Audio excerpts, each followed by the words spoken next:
amados e queridos irmãos, que a doce e gloriosa paz do Senhor Jesus esteja com todos. Nós estamos muito felizes por mais uma oportunidade de gravarmos mais um vídeo de Escola Bíblica Complementar. Estamos no último trimestre desse ano, um ano muito rico, onde estudamos muitas lições preciosas da Palavra de Deus. E nesta ocasião, a Casa Publicadora das Assembleias de Deus lançou uma lição muito interessante que trata sobre as parábolas de Jesus. Aprendemos que parábolas são ilustrações, é uma figura de linguagem, onde o ensinador, o pregador, através de uma história que não precisa necessariamente ter acontecido, ele ensina lições morais e espirituais. Como Jesus tinha um duplo sentido quando ministrava suas parábolas, que era de alguma forma trazer clareza ao seu ensino para aqueles que estavam com o coração receptivo à sua palavra, e ao mesmo tempo ocultar a mensagem àqueles que com má vontade, com malícia e com o coração mau iam ao encontro de Jesus ouvir a sua palavra. Então, Jesus fazia muito uso dessas parábolas. E a parábola nós entendemos como um meio de facilitar, de um modo geral, um meio de facilitar o entendimento de uma mensagem. Falamos aqui que nas parábolas, elas terminam sendo janelas que clareiam, janelas por onde a luz entra e clareia o sermão, clareia a mensagem que se quer transmitir. A parábola é uma história, e a história como tal, ela prende a atenção daquele que está ouvindo o ensinador ou o pregador. Então Jesus fazia muito uso, e é um meio muito eficaz de se ensinar lições morais e espirituais. Muito bem, queridos, a lição de hoje é a lição número 3, que trata do crescimento do reino de Deus. Esse é o título, e para tanto o comentarista se utilizou da leitura bíblica que se encontra em Marcos 4, 30 a 32, Mateus 13, 31 a 33 e Lucas 13, 18 e 19, que fala na sua grande parte da parábola do grão de mostarda e também da parábola do fermento. Então o texto nos diz assim, Marcos 4, 30 a 32. E dizia Jesus: a que assemelharemos o reino de Deus? Ou com que parábola o representaremos? É como um grão de mostarda que, quando se semeia na terra, é a menor de todas as sementes que há na terra. Mas, tendo sido semeado, cresce e faz-se a maior de todas as hortaliças e cria grandes ramos, de tal maneira que as aves do céu podem aninhar-se debaixo da sua sombra. Agora Mateus 13, 31 a 33. Outra parábola lhes propôs, dizendo: o reino dos céus é semelhante a um grão de mostarda, que um homem, pegando dele, semeou no seu campo, o qual é realmente a menor de todas as sementes, mas crescendo é a maior das plantas, e faz-se uma árvore, de sorte que vêm as aves do céu e se aninham nos seus ramos. Então a mesma parábola com uma versão um pouco diferente. E o versículo 33, que diz: outra parábola lhes disse: o reino dos céus é semelhante ao fermento que uma mulher toma e introduz em 3 medidas de farinha, até que tudo esteja levedado. E por último, Lucas 13, 18 e 19. E dizia: a que é semelhante o reino de Deus, e a que o compararei? É semelhante ao grão de mostarda que um homem, tomando-o, lançou na sua horta, e cresceu, e fez-se grande árvore, e em seus ramos se aninharam as aves do céu. Muito bem, lição passada, queridos, nós falamos sobre a parábola do semeador. A lição passada,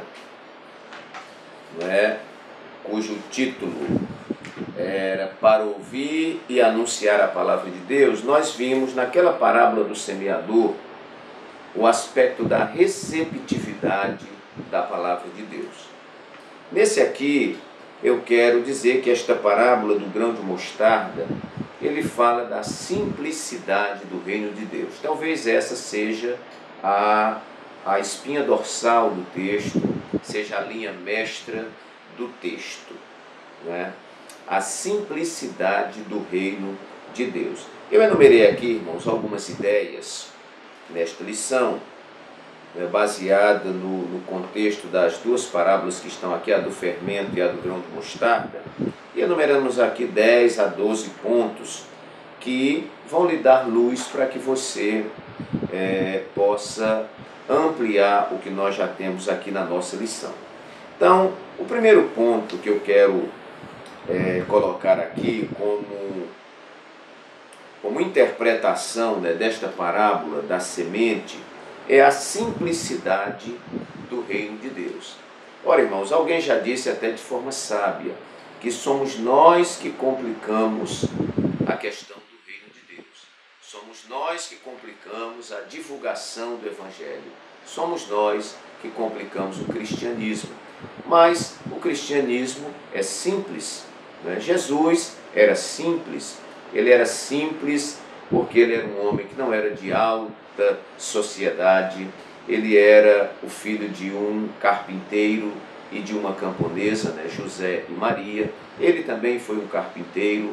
Ele não morou no centro, né, daquela época, que era Jerusalém. Ele foi morar lá em Cafarnaum, na beira lá do mar da Galileia. Os seus discípulos eram homens simples.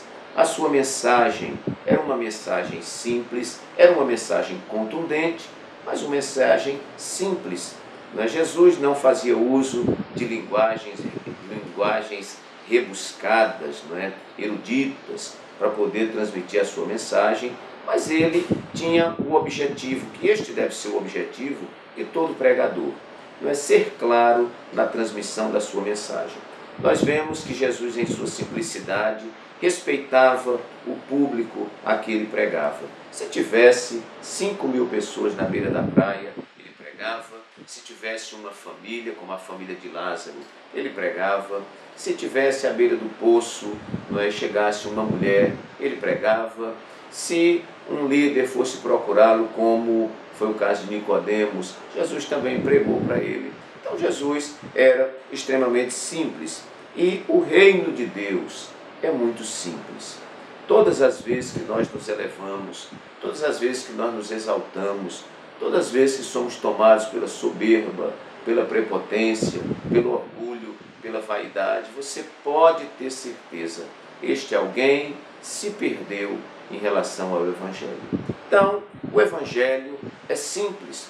O Evangelho, ele cabe para o homem da alta sociedade, cabe para aquele que está à margem da sociedade.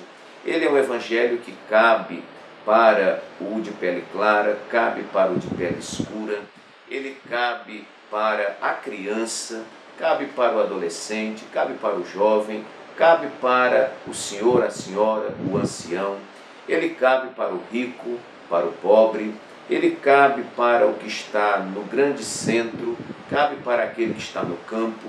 Então, isto, queridos, fala desta simplicidade do reino de Deus, em primeiro lugar.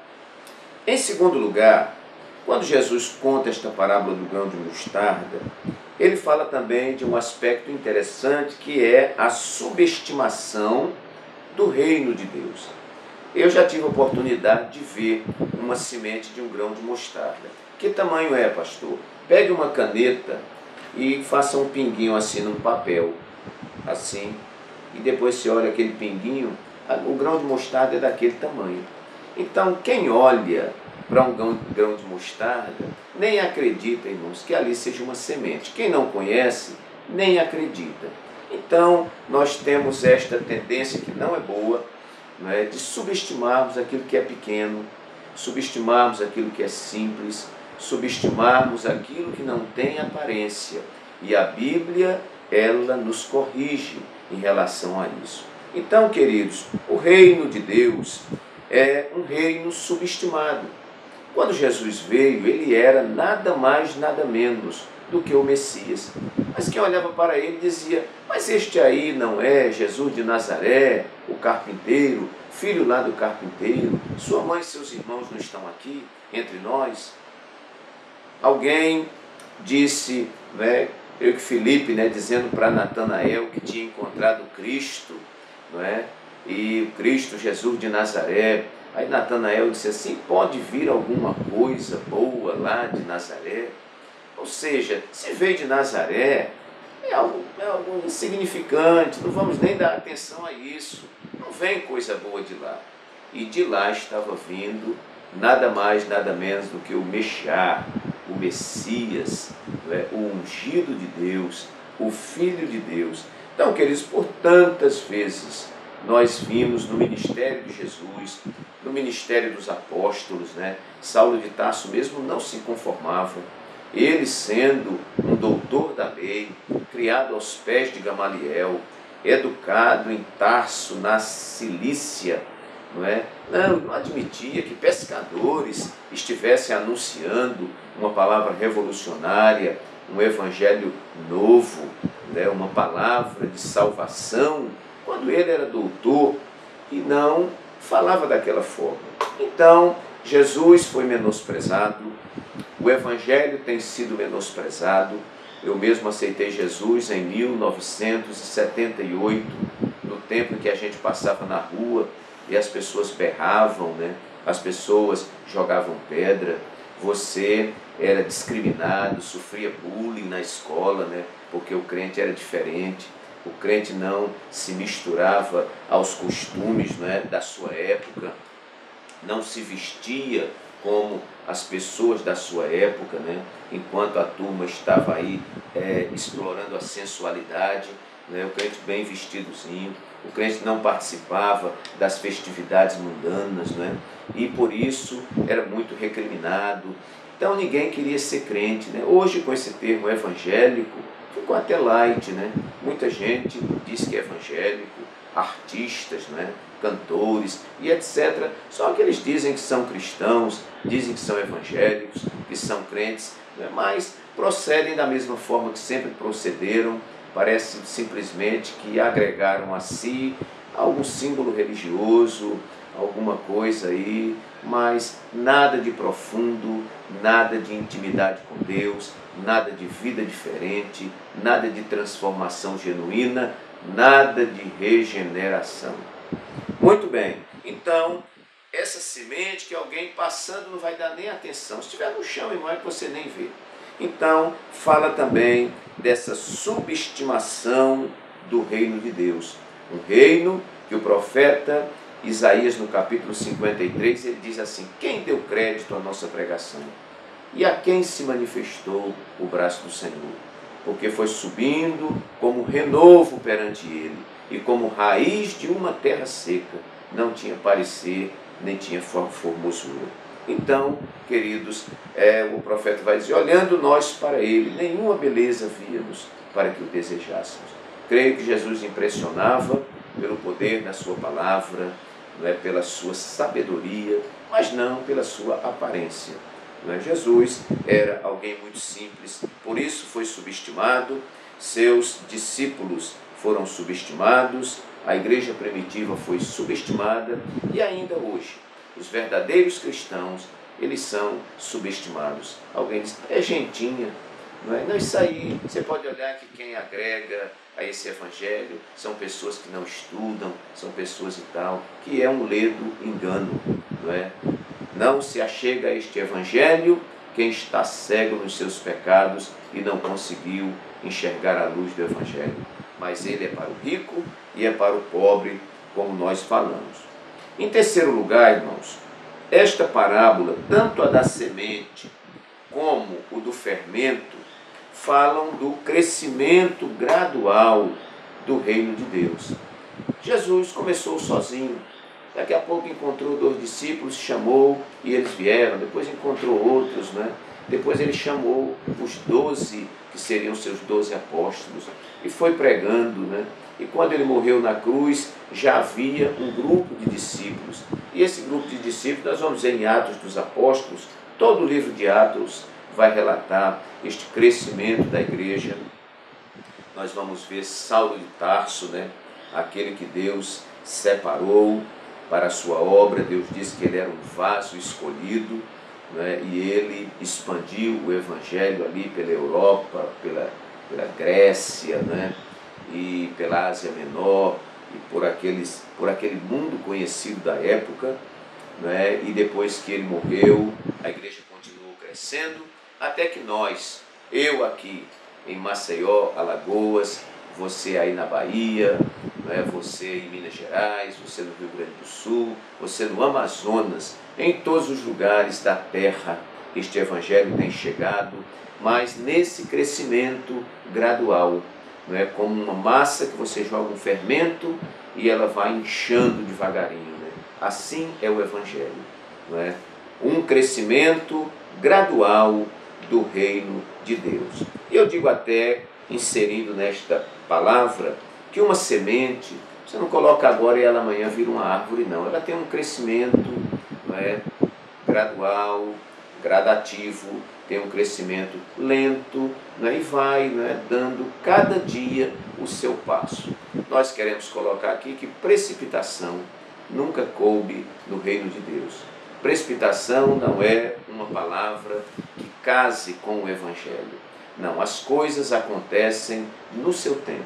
Há coisas na minha vida, promessas de Deus na minha vida, e isto faz parte do reino de Deus, promessas de Deus na sua vida, não é, que ainda não se cumpriram.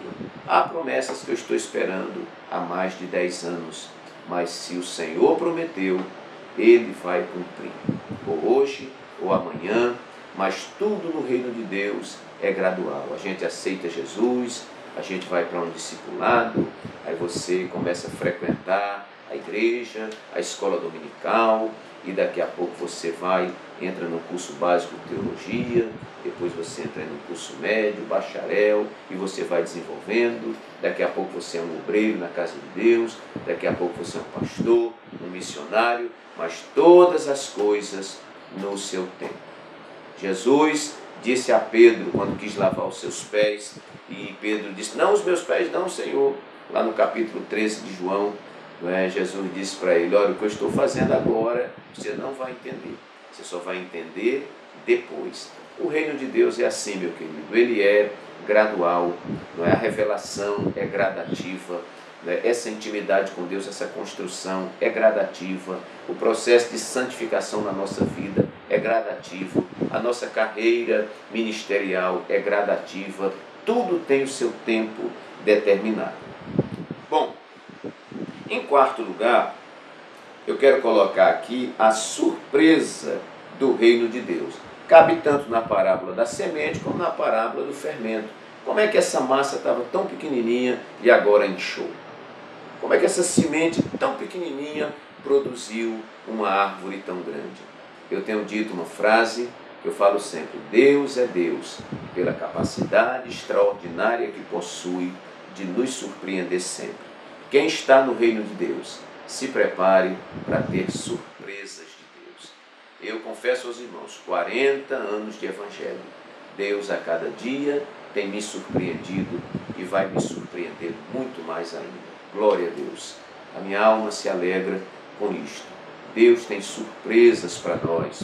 E a Bíblia diz que as coisas que o olho não viu, o ouvido não ouviu, e nem subiram ao coração do homem ou à sua imaginação, são as coisas que Deus tem reservada, né, para aqueles que o amam. Então o reino de Deus é um reino de surpresa, né? Quando você olha para alguém, você diz: alguém não vai dar para nada, e este alguém se torna um grande obreiro na casa de Deus. Você olha para outros e diz: esta pessoa tem tudo para ser, não é, uma grande personalidade no reino de Deus, e a pessoa não chega a lugar nenhum. Não é? Você se surpreende até com você mesmo. Você diz: meu Deus, até eu, que não prestava para nada, Deus me usa como um instrumento dele na face da terra. Deus é um Deus que nos surpreende, Deus é um Deus de surpresas, assim como a semente que você sem entender, não é? Porque a árvore está dentro da semente, não é? Potencialmente, né, ela está dentro da semente, né? E daqui a pouco ela germina e vira uma grande árvore. Isto são as surpresas do reino de Deus. Um outro aspecto, queridos, aqui bem interessante, eu estou indo rápido, mas você pega a ideia e desenvolve aí com referências, com ilustração. Um quinto ponto que nós conseguimos ver aqui é um reino que é desprezado, mas é um reino acolhedor. Veja só que a mesma semente, a que não se dá importância, a que não se presta atenção, ela não tem destaque, ela é ali insignificante aos nossos olhos, ela produz uma grande árvore. E Jesus disse que as aves dos céus vêm e se aninham nos galhos desta árvore. Irmãos, aqui eu vejo um aspecto extraordinário do reino de Deus. É que este reino é desprezado, mas ele não despreza ninguém. Esse reino é rejeitado, mas ele acolhe a todos. Quantas pessoas que foram à igreja armados, né, para matar o pastor, que chegaram lá, ao invés de matar o pastor e ir para a cadeia, muito pelo contrário, eles morreram para o pecado e se tornaram vivos para Deus. Não é? Quantas pessoas que não tinham família e hoje têm uma grande família, que é a Igreja de Deus. Quantas pessoas não tinham nome, viviam afrontando o Evangelho, zombando do Evangelho, hoje eles são pastores, hoje são missionários, são diáconos, são presbíteros, são professores da escola dominical, vivia caído na sarjeta, hoje passa na rua perfumado, de paletó e gravata, com uma Bíblia na mão, é um cidadão de bem, que ao invés de dar prejuízos à nossa sociedade, né, este cidadão, ele contribui para a sociedade. Eu digo aqui para os nossos governantes, né, para o presidente da República, para os governadores de estado, para os prefeitos, né, para aqueles que exercem o poder executivo no nosso país, eu digo aos senhores, né, olhem com mais carinho para a Igreja de Deus, esta igreja que não recebe um centavo de verba do Estado, nem do município, né, nem da União Federal, mas esta igreja tem dado muita contribuição. Procure crente de verdade dentro das penitenciárias, o senhor não vai encontrar. Procure crente de verdade nas bocas de fumo, no tráfico de drogas, vocês não vão encontrar. Procure crentes genuínos, se estão por aí, não é, atirando no povo, fazendo esse tipo de coisa, roubando, dando prejuízo à sociedade, fumando, não é, e indo com o pulmão aí canceroso para o hospital, dar despesa, não é, à saúde pública. Não, a igreja tem dado sua colaboração, não é? E assim mesmo, quando faz um culto até 9h30, 10 horas da noite, os vizinhos já ligam para a polícia, porque está perturbando e tal. Agora o baile funk toca a noite toda, vira a madrugada e você fica calado, porque lá no baile funk, né, muitas vezes tem marginais que vão tirar a sua vida. Mas a igreja que prega o evangelho genuíno, que prega libertação para as almas, muitas vezes é perseguida. Muito bem, mas este reino que é desprezado é um reino acolhedor. Mesmo que alguém venha à igreja e nós saibamos que ele foi um grande perseguidor da igreja, ele será muito bem acolhido, não é? Porque o amor de Deus está derramado em nossos corações. Saulo de Tarso era um perseguidor da igreja, aprisionava, mandava matar, consentia na morte dos cristãos, mas um dia ele se encontrou com este reino, se encontrou com Jesus e Jesus disse: Saulo, Saulo, por que me persegues? Duro é para ti recalcitrar contra os meus aguilhões. E aquele homem que caiu da sua cavalgadura lá como um pecador miserável, não é, se levanta como um homem regenerado pelo poder do Espírito Santo. Então, queridos, esta semente desprezada, ela se torna uma grande árvore e ela acolhe a todos. João, no Apocalipse, viu uma multidão incontável no reino dos céus que glorificava o Cordeiro de Deus. Homens de todas as tribos, de todas as línguas e de todas as nações. Você pode não ser recebido em um clube, você pode não ser recebido numa sociedade qualquer, mas no reino de Deus você sempre será recebido, sempre será bem-vindo, não é? Você pode ter feito a pior coisa, mas você vale muito mais do que a pior coisa que você possa ter feito. Deus te ama como amou a mim, não é? No nosso meio não existe ninguém melhor do que o outro a quem Deus ame mais. Deus nos ama como ama o pobre pecador que está lá na sarjeta. Então este reino, queridos, é um reino acolhedor. Ele se torna uma grande árvore. E agora as aves vêm para se aninhar nesta grande árvore. Sexto lugar, nós podemos também verificar o aspecto transformação. Um reino que exerce transformação. O que acontece com a semente? Aquele grão que é semeado não é a mesma árvore que brota. Não é? Não, você semeia o grão, do grão ele morre e dali brota uma árvore. Não é? E aquela árvore, você olhando, não é a mesma coisa da semente. Então, o que nós vemos aqui, irmãos, é o aspecto transformador do reino. Se alguém olha para você e você está parecido com como quando você vivia no mundo, é porque você não foi transformado. Se as pessoas olharem para você, olharem para mim e não virem em nós uma nova criatura, alguém olha para você e diz, olha, você nem parece mais aquela pessoa, parece que aquela pessoa morreu. Tenha certeza que você teve um encontro pessoal com Jesus. Ninguém se encontra com Jesus para continuar sendo a mesma pessoa. Não. Nós estamos muito preocupados com o evangelho de facilidades que é pregado hoje, onde este evangelho de facilidades diz, venha do jeito que está e fique do jeito que você está. Não, as coisas que eu fazia, já não as faço mais. Este evangelho, ele exerce transformação.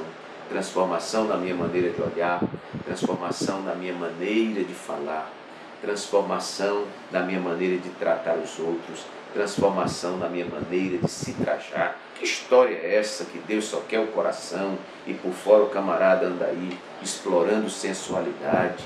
Não, isso não é vida cristã. E na vida cristã tem transformação.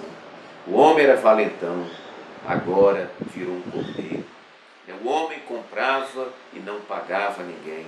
Hoje ele compra, se é para pagar na segunda, ele vai domingo na porta do seu credor e ele paga. Se ele espancava sua esposa, se ele maltratava os seus filhos, se ele deixava faltar as coisas em casa, ele agora trata bem sua esposa, trata bem os seus filhos, trata bem os vizinhos, trata bem a comunidade. Não é? Se ele gastava na cachaça lá fora, nas noitadas, ele agora é um investidor no reino de Deus. Pode contar com ele para o que der e vier. Ele está pronto para abençoar a obra de Deus. Enfim, irmãos, ele se torna uma nova criatura. Essa semente que se transforma numa árvore fala do aspecto transformador do reino de Deus. Ninguém entra neste reino se não passar por uma transformação. Nicodemos foi até Jesus, João capítulo 3, e ele diz, Rabi, bem sabemos que és mestre vindo de Deus, porque ninguém pode fazer os sinais que tu fazes, se Deus não for com ele. Foi conversar com Jesus de noite, chegou lá elogiando, aí Jesus devolve para ele, na verdade te digo, Nicodemos, que aquele que não nascer de novo, não pode ver o reino de Deus. É transformação, é regeneração pelo Espírito Santo. Em sétimo lugar, um reino sem aparência exterior, conforme está escrito em Lucas 17, 20. O reino de Deus não é um reino de aparência exterior. Olha, Nós nos preocupamos quando vemos hoje um evangelho que estão fazendo aí um monte de ginástica, um monte de coisa para atrair o povo. Nosso pastor ministrou uma palavra, eu fiquei muito triste, inclusive corroborando com a palavra do nosso pastor presidente, reverendo José Osvaldo Nunes Lima, nosso pastor presidente aqui do estado de Alagoas. Na última mensagem de terça-feira lá no Farol, ele falou que as igrejas estão fazendo para atrair, atrair juventude, atrair o público, Põe até aquele touro elétrico, aquela coisa que a turma fica, touro elétrico, pula-pula. E corroborando com a palavra do nosso pastor, eu vi uma reportagem que mais de 1.200 igrejas na Europa se fechando. Sabe o que os sacerdotes estão fazendo? Estão construindo dentro das igrejas pista de skate, estão construindo dentro da igreja ringues de MMA, estão construindo dentro da igreja bares para atrair o público. Olha, irmãos, isso é para a gente cair de joelho e chorar. A que estado chegou a igreja cristã na face da terra? Pessoas promovendo campanhas de todo tipo para atrair as pessoas. As pessoas nunca vão se firmar por causa de campanha, por causa de pula-pula, por causa de bares, por causa... O que firma as pessoas no Evangelho é o poder da palavra, é a ministração genuína da palavra. Eu peço a Deus que levante homens de Deus, profetas que tenham intimidade com a Bíblia Sagrada, homens que se ajoelhem para orar, homens que leiam a Bíblia e ensinem a palavra. Nós estudamos na lição passada que a preocupação do pregador não é fazer caricaturas, não é fazer figurações, não é elaborar peças teatrais, não é acender luzes, dentro da igreja, não é colocar pula-pula, não é comida para atrair o povo. Não, o que vai atrair o povo é a palavra de Deus. Jesus atrair o povo pelo poder da palavra. Eu oro neste dia e neste vídeo para que Deus nos encha do Espírito Santo e que a gente possa ser ministros da palavra. Jesus disse: lance a semente. A resposta é o solo quem vai dar. A resposta é o coração. E quem trabalha no coração é o Espírito Santo de Deus. Este reino de Deus não é um reino de aparência. Este reino não precisa de luzes de neon. Esse reino não precisa de jogo de luzes. Este reino não precisa de algodão doce, de quebra-queixo, de cocada, de cachorro quente para atrair o povo. Não. Nós até fazemos nos finais do nosso culto, um lanchezinho, uma coisa. Não estou me referindo a isso. Estou falando quando se produz essas coisas para atrair o povo. Se as pessoas não estão sendo atraídas pela palavra, quantos líderes para atrair o povo agora tem que chamar um cantor famoso? Sabe, nós já saímos desta parábola da semente. São verdadeiros artistas que vêm para saquear a igreja, para cantar 2, 3 hinos e levar 5 mil reais da lavadeira, do pedreiro, do homem trabalhador, do homem que para ganhar 1.000 reais, que 1.000 reais? Para ganhar às vezes 900 reais, 800 reais, trabalha um mês inteiro de sol a sol. Isso, irmãos, é injustiça. Isto é injustiça. Não, a atração do Evangelho tem que ser palavra de Deus. As pessoas, se elas souberem que Deus está falando no alto do morro, elas vão sair, vão para o alto do morro. Nós precisamos vamos colocar a igreja lá no comércio, onde o povo passa. Isso é falência. Isto é falência do Evangelho. Mas, quer dizer, falência da igreja, porque o Evangelho nunca vai falir. Mas o reino de Deus não é um reino de aparência. Jesus pegava a canoa e dizia: vamos fugir, vamos correr, vamos descansar. Partia para o outro lado, o povo dava a volta correndo. Outros pegavam barco e saíam atrás de Jesus, porque onde há a genuína palavra de Deus, onde há o verdadeiro Evangelho, onde Deus está se manifestando, as pessoas vão até lá. Elas viajam longas distâncias para ir até lá. Em 8º lugar, Muitas vezes, o que não vejo não implica que Deus não trabalhe. Esta parábola nos ensina esta lição. Muitas vezes Deus está trabalhando e eu não estou vendo. Até porque eu só vejo as coisas que eu quero ver.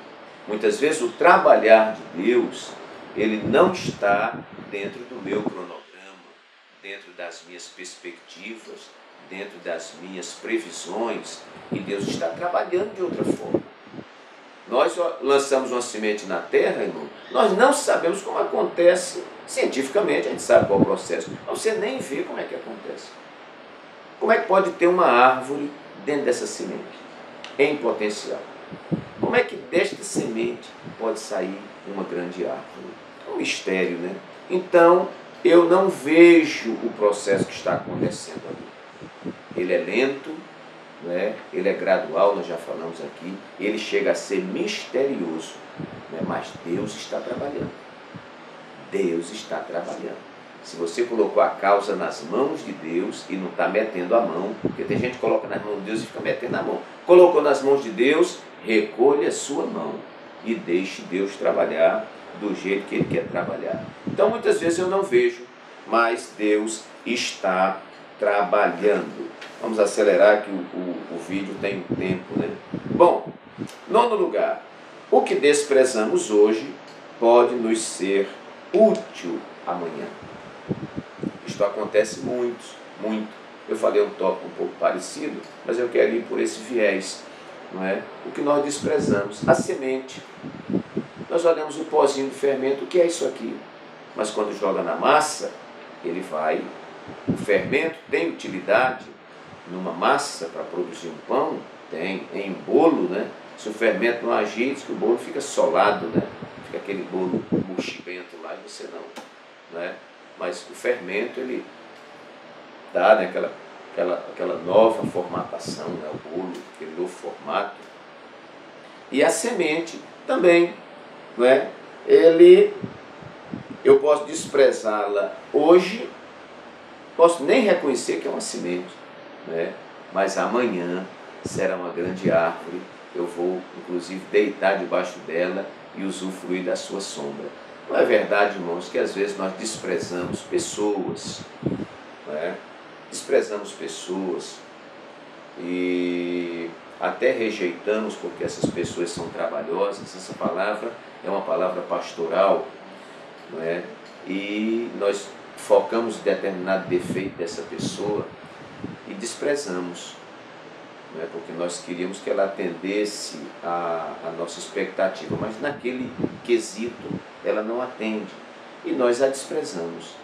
Mas amanhã, muitas vezes por ironia do destino, e até, vamos tirar a ironia do destino, vamos dizer aqui, até pelos planos de Deus, esta pessoa tão desprezada no passado vai ser muito útil na nossa vida, né? Então, imagine, né, no reino animal não vai acontecer isso, mas um pássaro desprezar aquela semente.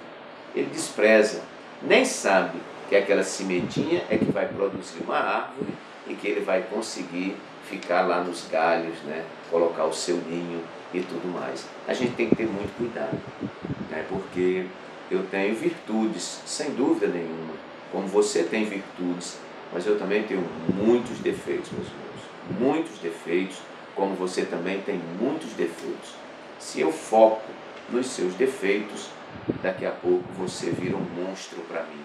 Se você foca nos meus defeitos, não vai demorar muito para eu me tornar um monstro para você. Mas a gente pode ir tolerando, amando, perdoando, sendo longânimo, não é?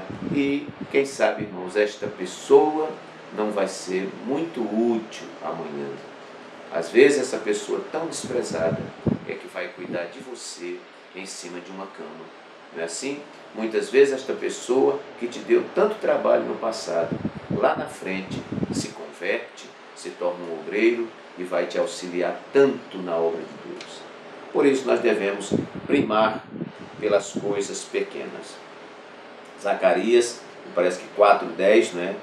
Diz assim: quem despreza o dia das coisas pequenas, né? não vamos desprezar. Zorobabel era muito desprezado, mas foi um veículo de Deus no processo ali de reconstrução de Jerusalém. E em 10º lugar, queridos, em 10º lugar, falando do fermento, é uma coisa imperceptível que altera o funcionamento da massa. Vamos colocar, né? Fermento como algo imperceptível, você não percebe, mas que ele altera o funcionamento da massa. Nós podemos dizer que coisas imperceptíveis, ou seja, coisas que eu não percebo nem você percebe, elas alteram o funcionamento do reino. Você sabe que às vezes existem coisas que a gente faz e que as pessoas não valorizam, as pessoas nem veem, as pessoas não mencionam lá no púlpito, e que você está fazendo uma grande diferença no reino de Deus? A gente sofre muito, porque a gente vive de reconhecimento humano, a gente vive de elogio, a gente vive de aplauso humano. É por isso que a Bíblia diz, quando você fizer, faça como se estivesse fazendo para Deus, porque Ele vê em secreto e Ele te recompensará. Inclusive a oração, faça em secreto. Não precisa todo mundo estar vendo que você está orando, não. No seu secreto você pode orar. E Deus que vê no oculto, e Ele vê todas as coisas, Ele te recompensará. E o bom é que Ele recompensará publicamente. Ok.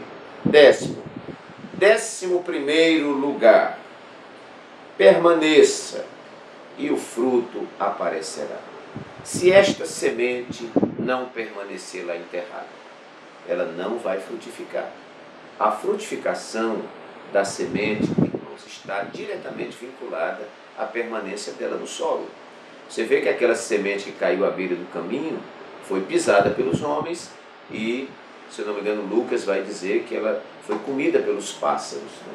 E ela não frutificou. Porque a frutificação ela está diretamente ligada à permanência debaixo do solo. Permanecer, suportar ser molhada, suportar apodrecer, né? Para depois germinar, brotar e aí caminhar rumo a uma grande árvore. Permaneça e o fruto aparecerá. Muitas pessoas não têm essa virtude de permanecer. Qualquer luta, qualquer dificuldade, qualquer prova, eu vou sair dessa igreja, não quero ficar mais aqui, pastor, estou indo embora para outro lugar, como se em outros lugares não fosse suportar a prova.